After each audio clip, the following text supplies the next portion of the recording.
भाग 1 वीर बालक से महान राजा तक। अजमेर की पावन धरती पर एक वीर बालक का जन्म हुआ।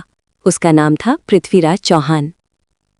बचपन से ही उसमें अद्भुत साहस और तेज दिखाई देता था।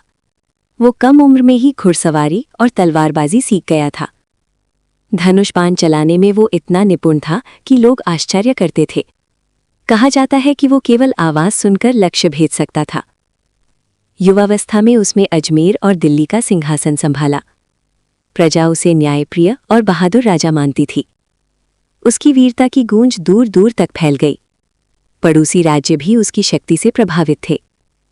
पृथ्वीराज चौहान धीरे धीरे उत्तर भारत के सबसे शक्तिशाली राजाओं में गिने जाने लगे। भाग 2 तराइन का पहला युद्ध।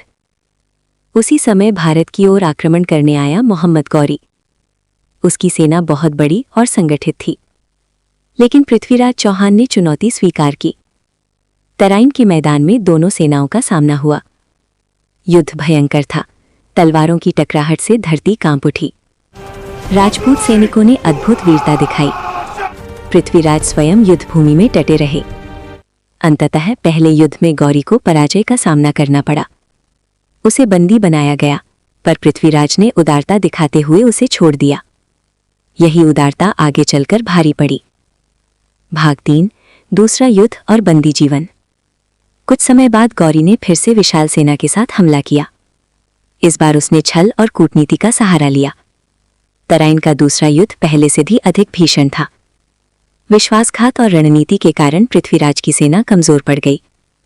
अंततः पृथ्वीराज चौहान को बंदी बना लिया गया। उन्हें गजनी ले जाया गया। वहां उनके साथ कठोर व्यवहार किया गया। उनकी आंखें फोड़ दी गईं, पर उनका साहस नहीं टूटा।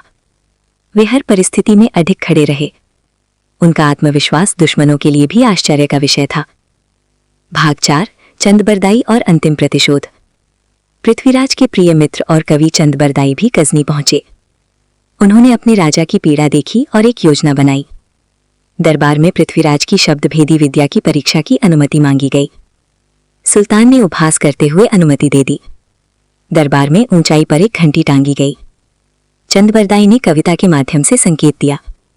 उन्होंने दूरी और दिशा को छंद में बताया।